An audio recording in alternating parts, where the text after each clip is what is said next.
নবী আজ থেকে আদেশ ফরমান হয়ে গেল, নির্দেশ দেয়া হলো, এই জমিন আল্লাহর, এই জমিনে ইবাদত হবে একমাত্র আল্লাহর। চিল্লায়া এখন আলহামদুলিল্লাহ। আমার আল্লাহ পাক রব্বুল আমিন তার পরিচয় দিয়ে বলতেছেন, ও বান্দা কেন ইবাদত করবে না, ও বান্দা কেন রুকু করবে না, ও বান্দা কেন সিজদা করবে না, ও আব্দুর রহিম রাস্তায় কেন ঘুরবে, ও আব্দুর রাজ্জাক রাস্তায় কেন ঘোরো, কেন হাসির মধ্যে তামাশার মধ্যে ডুবে আছো, কেন জিনাবে বিচারে ডুবে আছো, কেন মদের মধ্যে ডুবে আছো, কেন প্রেমপ্রীতির মধ্যে ডুবে আছো, কেন দুনিয়ার মধ্যে ডুবে আছো। আমি আল্লাহ যে বড়ই ভালোবাসি তোমাকে, আমি আল্লাহ যে বড়ই ভালোবাসি তোমাকে, আমি আল্লাহ তোমাকে ডাকি, তুমি আমি আল্লাহর দিকে ফিরে আসো। আল্লাহ পাক রব্বুল আমিন বলেন, তাবারাকাল্লাযী বিয়াদিহিল মুলকু ওয়া হুয়া আলা কুল্লি শাইইন কাদির। রব্বুল আমিন ডাক দিয়ে বললেন, বরকতময় সে আল্লাহ। বরকতময় কে? আল্লাহ। কোন সূরা? বলেন কোন সূরা? সূরা মূল। কত নাম্বার পারা? কত নাম্বার পারা? 29 নাম্বার পারার প্রথম সূরা, সূরা মূল। এর আরেক নাম আছে তাবারাকাল্লাযী সূরা। যেহেতু এই বরকতময় শব্দ দিয়ে শুরু হয়েছে, অনেকেই কেউ মূল না চিনলেও তাবারাকাল্লাযী বললে চিনে যায়। তাহলে আল্লাহ পাক রব্বুল আমিন বললেন, সমস্ত কর্তৃত্ব, সমস্ত বরত্ব, সমস্ত কিছু যা কিছু আছে গোটা বিশ্ব জগতের মধ্যে, কর্তৃত্ব বলতে যা বোঝায়, বরত্ব বলতে যা বোঝায়, বাদশাহী বলতে যা বোঝায়, লিডার অফ সুপ্রিম সর্বোচ্চ নেতা বলতে যা বোঝায়, সুপ্রিম পাওয়ার যা বলতে বোঝায়, আল্লাহ পাক রব্বুল আমিন বললেন সেটা আমি আল্লাহর কুদরতি হাতে। চিল্লায়া করনা আলহামদুলিল্লাহ। সমস্ত কর্তৃত্ব বরত্ব কার হাতে? আল্লাহর হাতে। কে বলে? তাবারাকাল্লাযী বিয়াদিহিল মুলক, অর্থাৎ এত সত্য টোটাল ক্ষমতা, বরত্ব, কর্তৃত্ব তুমি রব্বুল আলামিনের, তোমার রবের, আর কারো জন্য নয়। আলহামদুলিল্লাহ। এরপর আল্লাহ পাক রব্বুল আমিন বললেন, ও হুয়া আলা কুল্লি শাইইন কাদির। আল্লাহ পাক রব্বুল আমিন বললেন, আর তিনি সব কিছুর উপর কদির। যা কিছু আছে, মানুষ আছে, জিন আছে, ইনসান আছে, রাজা আছে, বাদশা আছে, আকাশ আছে, বাতাস আছে, ফেরেশতা আছে, কুল মাখলুক যা কিছু আছে, বাবা মায়েরা, আমার আল্লাহ পাক রব্বুল আমিন দিয়ে বললেন, সমস্ত কিছুর উপর আল্লাহ একমাত্র ক্ষমতাবান। চিল্লায়া বলেন আলহামদুলিল্লাহ। রাজত্ব তার, ক্ষমতাও তার। চাবি দিয়ে টান দিলে বাঁচার উপায় আছে?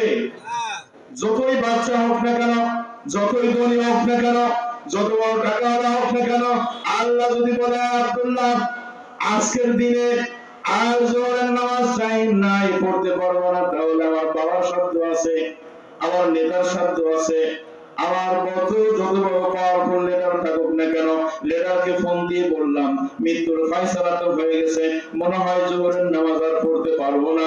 মন বলতেছে, মনের মধ্যে সাক্ষ্য দিচ্ছি, ও লিডার আমাকে কি করেন, মৃত্যুর হাত থেকে বাঁচায়া দেন। এইটা কি কারো জন্য পসিবল কিনা? বলেন পসিবল কিনা? বাংলাদেশের প্রধানমন্ত্রী যে ছিল তার জন্য সম্ভব ছিল কিনা? ভারতের প্রধানমন্ত্রীর জন্য সম্ভব কিনা? আমেরিকার প্রধানমন্ত্রীর জন্য সম্ভব কিনা? যিনি বিশ্বের সবচেয়ে বড় ক্ষমতাধর তার জন্য সম্ভব কিনা? কারোর জন্যই যদি সম্ভব না হয়, মৃত্যু আল্লাহর ডাকে ইশারা দিয়ে চলে যেতে হবে। ও বাবা, আল্লাহ কিন্তু বুঝিয়ে দিচ্ছেন, ও বান্দা আব্দুল্লাহ, যত কর্তৃত্ব বরত্ব যা কিছু আছে এবং যত ক্ষমতা আছে, সমস্ত ক্ষমতার চাবিকাঠি আমি আল্লাহর হাতে। চিল্লায়া করনা আলহামদুলিল্লাহ। রবকে চিনার জন্য আল্লাহ পাক রব্বুল আমিন বললেন, তিনি তোমাদেরকে বোঝাচ্ছেন, তোমরা বোঝো। আলোচনা কোত্থেকে হচ্ছে? কোত্থেকে হচ্ছে? কোরআন থেকে হচ্ছে। মনোযোগ দিবেন, কথা বলবেন না, ঠিক আছে? প্রশ্ন করলে অ্যানসার দিবেন, হ্যাঁ? পারবেন না ইনশাআল্লাহ?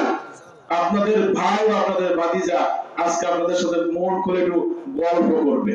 এই গল্পের মধ্যে কাকা, বাবা, চাচা, ভাই কিছু বলেন, উত্তর দিবেন না? উত্তর না দিলে দুইজনে কথা না বললে কি কথোপকথন হয়? কথোপকথন হয় না। তাহলে আমি শুনলে আপনারা জবাব দিবেন ইনশাআল্লাহ। আবার আল্লাহ পাক রব্বুল আলামিন ডাক দিয়ে বললেন আল্লাযী খালাকাল মাউতা ওয়াল হায়াতা লিয়াবলুয়াকুম আইয়ুকুম আহসানু আমালা। আমার আল্লাহ ডাক দিয়ে বলেন আল্লাযী যিনি খলাকাল মাউত, যিনি মউত সৃষ্টি করেছেন। মউত তো বুঝি, মউত বুঝি না? আরবি শব্দ, বাংলার মতো মনে হয় যে মউত, এটা বাংলা শব্দের সাথে মানে অনেকটা মিশে গেছে। আল্লাহ ডাক দিয়ে বললেন আল্লাযী খলাকাল মাউত, তিনি আল্লাহ যিনি মৃত্যু সৃষ্টি করেছেন, ওয়াল হায়াতা, এবং তিনি হায়াত সৃষ্টি করেছেন, জীবন দিয়েছেন, তিনি মৃত্যু দিবেন। তিনি জীবনের চাবিকাঠি তার হাতে, মৃত্যুর চাবিকাঠি তার হাতে। কাজেই পলায় লাভ নাই, চুরি করে লাভ নাই, জেনা করে লাভ নাই, মদ খেয়ে লাভ নাই। যখন রশি দিয়ে টান দেবে, পৃথিবীর কোনো মানুষ যখন আমাকে আপনাকে বাঁচাইতে পারবে না, আল্লাহটাকে সারা দিয়ে কবরে যেতেই হবে। যতই আমি মোড়ামুড়ি করি না কেন, যতই পৃথিবী ছেড়ে যেতে চাই না কেন, ওই দিন কিন্তু পৃথিবী ছেড়ে যাওয়ার জন্য যত আঞ্জাম হবে, যত না যাওয়ার যত আঞ্জাম হবে, কোনো আঞ্জাম আমাকে আটকে রাখতে পারবে না। বলেন ঠিক কিনা? যত আঞ্জাম হোক, আমার বাবা অসুস্থ, আমি কি করলাম, মধুখালী নিয়ে গেলাম, মধুখালী থেকে ফেরত দিল, ফরিদপুর নিলাম, ফরিদপুর থেকে ঢাকায় নিলাম, ঢাকার স্বনামধন্য হসপিটালে ভর্তি করে দিলাম। ডাক্তারকে বললাম, ডাক্তার আমার বাবাকে বাঁচায় দেন, 1 কোটি টাকা লাগে 1 কোটি টাকা দিব, 2 লাগে 2 দিব, 3 লাগে 3 লাখ দিব, 10 লাগে 10 দিব, যা কিছু লাগে টাকা পয়সা দিব, আমার আব্বাকে বা আমার ছেলেকে বাঁচাইয়া দেন। আমার বাবা জানের যদি হায়াত না থাকে, আমার যদি হায়াত না থাকে, আমার ছেলের যদি হায়াত না থাকে, কোন টাকা দিয়ে কিন্তু বাবা ওই জীবনটাকে আর ফিরিয়ে আনা যাবে না। বলেন ঠিক কিনা? বলেন তো মৃত্যুর মালিক কে? আল্লাহ। হায়াতের মালিক কে? আল্লাহ। সমস্ত কিছুর মালিক আল্লাহ। সুন্দর করে দ্বিতীয় আয়াতের মধ্যে আল্লাহ আপনাদেরকে বুঝিয়ে দিচ্ছেন কোন আলেমের মাধ্যমে, কোন চাচার মাধ্যমে, আমার মতো নাদান গুনাহগার যার কোনো দাম নাই, মর্যাদা নাই, এমন একজন বাতিজাকেও আপনাদের এখানে বসায়া দিয়ে কি করলেন, একটু আহ্বান করালেন যে বলে যাও, বলে যাও, এলাকার রাস্তায় ঘোরাঘুরি করেছো, এলাকার রাস্তায় ঘোরাঘুরি করেছো, ও তোমার চাচা, ও তোমার ভাই, এদেরকে দাওয়াত দাও, তোমার চাচাকে দাওয়াত দাও, তোমার ভাইকে দাওয়াত দাও, তোমার এলাকাবাসীকে দাওয়াত দাও। দাওয়াত যদি না দাও, জামালউদ্দিন কাল কিয়ামতের ময়দানে কিন্তু জাহান্নামের পাকড়াও থেকে বাঁচতে পারবা না। আমার আল্লাহ পাক রব্বুল আলামিন বললেন আল্লাযী খালাকাল মাউতা ওয়াল হায়াতা লিয়াবলুয়াকুম আইয়ুকুম আহসানু আমালা। তিনি মৃত্যু এবং জীবন সৃষ্টি করেছেন যাতে তিনি তোমাদেরকে পরীক্ষা করতে পারেন কে আমলে আইয়ুকুম আহসানু আমালা, কে আমলে সবার আগে, কার আমল ভালো, কার চরিত্র ভালো, কার নামাজ ভালো, কার আখলাক ভালো, কে কি করলো, জীবনে কোনোদিন অন্যায় করলো না, মদের গ্লাসে কি করলো না, চুমুক দিল না, মোবাইল হয়েছে হ্যালো, ও আমার বান্ধবী তুমি কেমন আছো, আমার ঘরে বউ আছে আর একজন আমার সঙ্গী, এটাকে বলে উপপত্নী, এটাকে বলে অর্থাৎ প্রেম, অবৈধ প্রেম। এই অবৈধ প্রেম করলো না, মদের দোকানে গিয়ে মদ খাইলো না, জেনা করলো না, ব্যভিচার করলো না, নেকামল করলো, রুকু করলো, সিজদা করলো, ফজরের কনকনে শীতের মধ্যে ঠান্ডা শীতল পানি দিয়ে ওযু করলো, রবের সামনে দাঁড়িয়ে বলল রব্বুল আলামিন আমি তোমার গোলাম, আমাকে তুমি কবুল করে নাও। আমি আল্লাহর কাছে ডাক দিয়ে বলতেছি আল্লাহ, এই আয়াতের ব্যাখ্যার মধ্যে যদি বলা যায় ইয়্যাকা না'বুদু ওয়া ইয়্যাকা নাস্তাঈন, রব্বুল আলামিন রে কেবলমাত্র শুধুমাত্র আমি তোমার গোলাম হয়ে তোমার কাছে দাঁড়িয়েছি, তোমার কাছে দাঁড়িয়ে কেবলমাত্র শুধুমাত্র তুমি আল্লাহ ছাড়া আমি কারো ইবাদত করি না। সিল্লায়ে বল আলহামদুলিল্লাহ।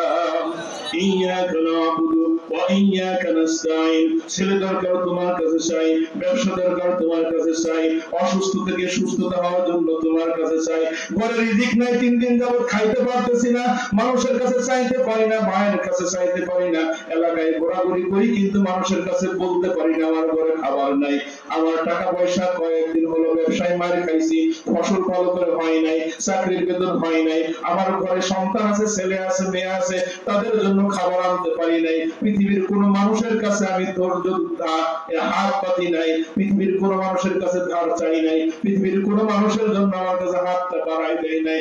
রব্বুল আলামিন তুমি আল্লাহর সামনে দাঁড়িয়েছি, তুমি আল্লাহর কাছে চাই ওয়া ইয়্যাকা নাস্তাঈন, কেবলমাত্র শুধুমাত্র তোমার কাছে আমি কি করি, কেবলমাত্র শুধুমাত্র তোমার কাছে সাহায্য চাই। ইবাদত করি কার? আল্লাহ। আল্লাহকে আমি বলতেছি, কাকে বলতেছি? আল্লাহকে। কি বলতেছি? ইয়াকা না'বুদু, আমি কেবলমাত্র শুধুমাত্র তোমার ইবাদত করি।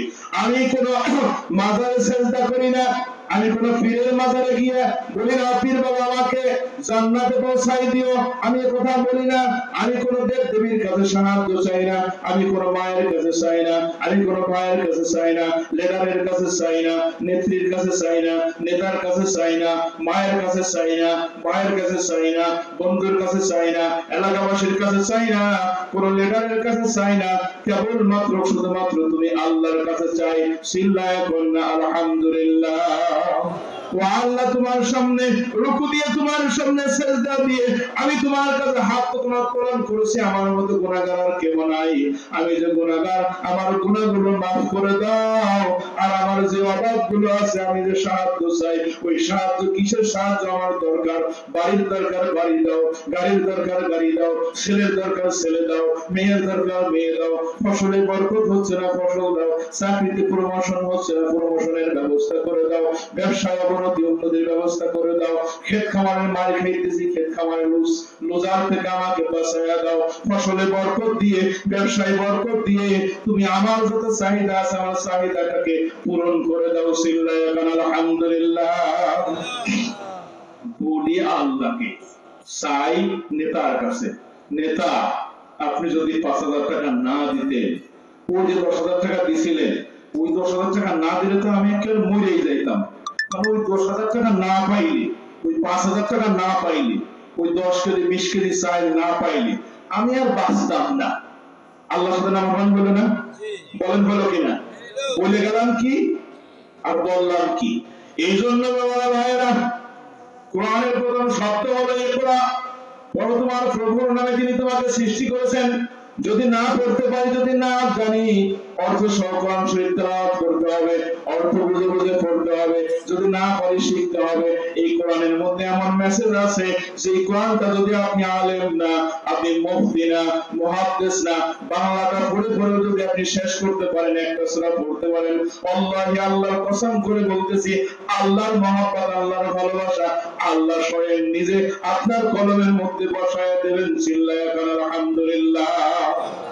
আমার আল্লাহ পাক রব্বুল আলামিন ডাক দিয়ে বললেন, ও আব্দুল্লাহ, কে আমলে পড়ো, কে আমলে সবচাইতে বেশি আমল করে, কে বেশি রোজা রাখে, কে বেশি জিকির করে, কে বেশি দান করে, কে বেশি সাদকা করে, কে বেশি কোরআন তেলাওয়াত করে, কে বেশি মাহফিলে যায়, কে বেশি জিকির করে, কে বেশি বিভিন্ন রকম তাফসীর মাহফিলে সহযোগিতা করে, ওইখানে নাম লেখায় 10 টাকা 20 টাকা 50 টাকা 500 টাকা 1000 টাকা দান করে, মুর্শিদের দানটা সবার আগে দিয়ে দেয়, মায়ের খেদমতটা ভালো করে, মায়ের সঙ্গে বেয়াদবি করে না, পিতার সঙ্গে ঘাড় ধাক্কা দিয়ে কথা বলে না, স্ত্রীর সম্মান দিয়ে চলে, ভাইকে ভাইয়ের সম্মান দেয়, পড়শির হক নষ্ট করে না। এই আমল জগতের যত আমল আছে, আমার আল্লাহ পাক রব্বুল আলামিন বলেন যে আল্লাহ তোমার একজন রব আছে, ওই রব কি চাইতেছেন যে তোমার আমলটা কার আমল বেশি, সবচাইতে বেশি। এই আমলটা যাচাই করার জন্য আল্লাহ হায়াত এবং মৃত্যুর ফয়সালা করে রেখেছেন, যাতে কালকে আমাদের ময়দানে আল্লাহ তোমার আমল নামাটা যাচাই এবং বাছাই করে দেখতে পারেন। চিল্লায়ে এখন সুবহানাল্লাহ। কি বলে? পরীক্ষা করার জন্য আল্লাহ হায়াত দিয়েছেন, মওত দিয়েছেন, এবং তিনি আমলে কে সর্বাধিক উত্তম তাকে আল্লাহ সার্টিফাই করবেন। কে সার্টিফাই করবেন? সার্টিফাই মানে হলো পছন্দ করবেন, যাচাই করবেন, বাছাই করবেন কে সবচাইতে ভালো। এই শব্দটা কি? আহসানু আমালা, আমল। এরপর আল্লাহ পাক রব্বুল আলামিন বললেন, ওয়াহুয়াল আজিজুল গফুর।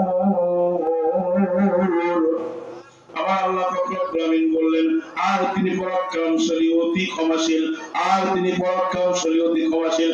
যখন ইচ্ছা যাকে ইচ্ছা, যখন ইচ্ছা যাকে ইচ্ছা তাকে ধরেন, যখন ইচ্ছা যাকে ইচ্ছা তাকে ধরে ফেলেন, যখন ইচ্ছা যাকে ইচ্ছা চেয়ার থেকে ধাক্কা দিয়ে নামিয়ে দেন, যখন ইচ্ছা যাকে ইচ্ছা বিদেশ থেকে এনে চেয়ারে বসিয়ে দেন, জমিন থেকে উঠিয়ে চেয়ারে বসিয়ে দেন, পানি থেকে উঠিয়ে চেয়ারে বসিয়ে দেন, যাকে ইচ্ছা তাকে বেইজ্জত করেন, যাকে ইচ্ছা তাকে সম্মানিত করেন। আমার আল্লাহ পাক রব্বুল আলামিন এই জন্য বললেন যে বান্দা যা কিছু ক্ষমতা আছে এই সমস্ত ক্ষমতা একমাত্র আমি আল্লাহর হাতে। আমি আল্লাহ ক্ষমতা দিয়ে কারোর প্রতি জুলুম করি নাই। আর আমি আল্লাহ তোমরা যত অপরাধ করো না কেন এই অপরাধের জন্য যখন আমি আল্লাহর কাছে ক্ষমা চাও আমি আল্লাহ তোমাদের জীবনের পিছনের সমস্ত গুনাহগুলো মাফ করে দিয়েছি। এখন আলহামদুলিল্লাহ। মাফ করার ক্ষমতা কার হাতে? সকলে বলেন কার হাতে? আল্লাহর হাতে। আমরা যে গুনাহ করি আল্লাহ যদি আমাদের গুনাহ মাফ না করেন তাহলে কেউ মাফ করার আছে? বলেন কেউ মাফ করার আছে? কেউ মাফ করার নাই। তাহলে আমাদের গুনাহ মাফ করার ক্ষমতা একমাত্র শুধুমাত্র আল্লাহর জন্য। চিল্লা এখন ঠিক কিনা? তিনি যদি আমাদেরকে মাফ না করেন জাহান্নাম ছাড়া কোনো উপায় নেই। এরপর আল্লাহ পাক রব্বুল আলামিন বললেন আব্দুল্লাহ সামনে বাড়াও। এরপর আল্লাহ পাক রব্বুল আলামিন আরো সুন্দর করে বোঝাচ্ছেন আল্লাযী খালাকা সাবআ সামাওয়াতিন তিবাকা।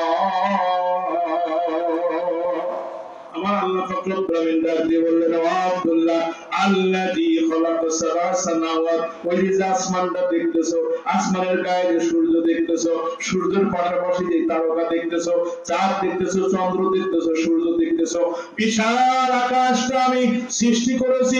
ওই আকাশটার সীমা হলো 7টা আসমান আমি স্তরে স্তরে সৃষ্টি করেছি। প্রত্যেকটা আসমানে আমি আল্লাহ বিভিন্ন রকম মাখলুক রেখেছি। ওই মাখলুকরা কেবলমাত্র শুধুমাত্র আমি আল্লাহর জিকির করে, আমি আল্লাহর তাসবিহ করে। এই আসমানগুলো আমি আল্লাহ সৃষ্টি করে তোমাদের মাথার উপর একটা ছায়া নির্মাণ করে দিয়েছি। চিল্লায় এখন আলহামদুলিল্লাহ। الذي خلق سبع سماوات طباقا।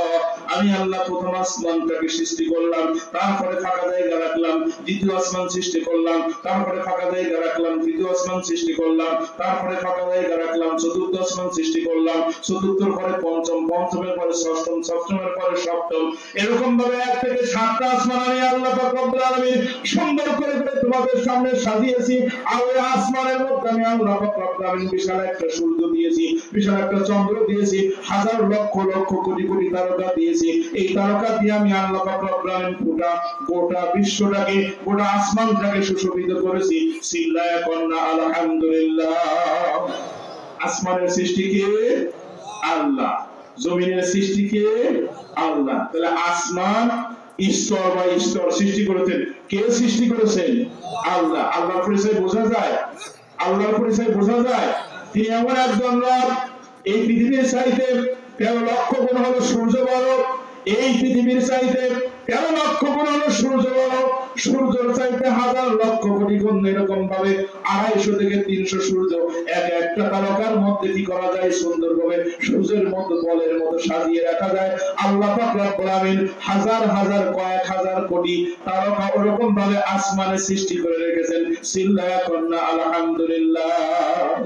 আমার আল্লাহ পাক রব্বুল আলামিন সে কথা বলতেছেন মা তাফি খালকির রহমানি মিন তাফাউত ফারজি'ল বাসারা হাল তা মিন ফুতুর। আল্লাহ পাক রব্বুল আলামিন বলেন যে তুমি তোমার রবের সৃষ্টিতে কোনো ভুল দেখতে পাবে না, কোনো ত্রুটি দেখতে পাবে না, কোনো খুঁত দেখতে পাবে না। কে বলে? আল্লাহ বলে। কে বলে? আল্লাহ বলে পরম করুণাময় সৃষ্টিতে কোন অসামঞ্জস্যতা, কোন ভুল, কোন ত্রুটি, কোন কলঙ্ক, কোন সংশয়, কোন ভুল কিচ্ছু দেখতে পাবে না। চিল্লায়া আলহামদুলিল্লাহ।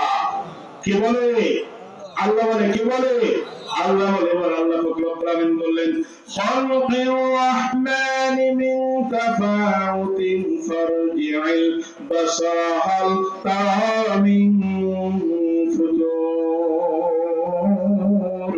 রব্বুল আলামিন ডাক দিয়ে বললেন তুমি আবার দৃষ্টি ফেরাও আকাশের দিকে সুম্মাল জিল বাসার একবার দেখলা আকাশের দিকে সুন্দর করে দেখলা তারাও দেখা যায় সূর্যও দেখা যায় চাঁদও দেখা যায় সমস্ত কিছু দেখতেছ আব্দুল্লাহ আবার তোমার চোখটা কি করো আকাশের দিকে ফেরাও সুম্মাল জিল বাসার তুমি কি করো আকাশের দিকে দৃষ্টি ফেরাও এবার তুমি দেখো কোন ফুল দেখতে পাও কিনা কোন ফুল দেখতে পাও কিনা কোন ত্রুটি দেখতে পাও কিনা কোন ভাঙাচোরা আছে কিনা কোন অসামঞ্জস্যতা আছে কিনা কোন অসফলতা আছে কিনা কোন কিছুই তুমি পাবে না তুমি বারবার আকাশের দিকে চোখ ফেরাও আমার আল্লাহ ডাক দিয়ে বললেন আব্দুল্লাহ আব্দুর রহিম রে আকাশের দিকে তাকাইতে তুমি দিকভ্রান্ত হয়ে যাবে আল্লাহর সৃষ্টির মধ্যে কোনো কিছু ভুল দেখতে পাবে না চিল্লায়া বলো আলহামদুলিল্লাহ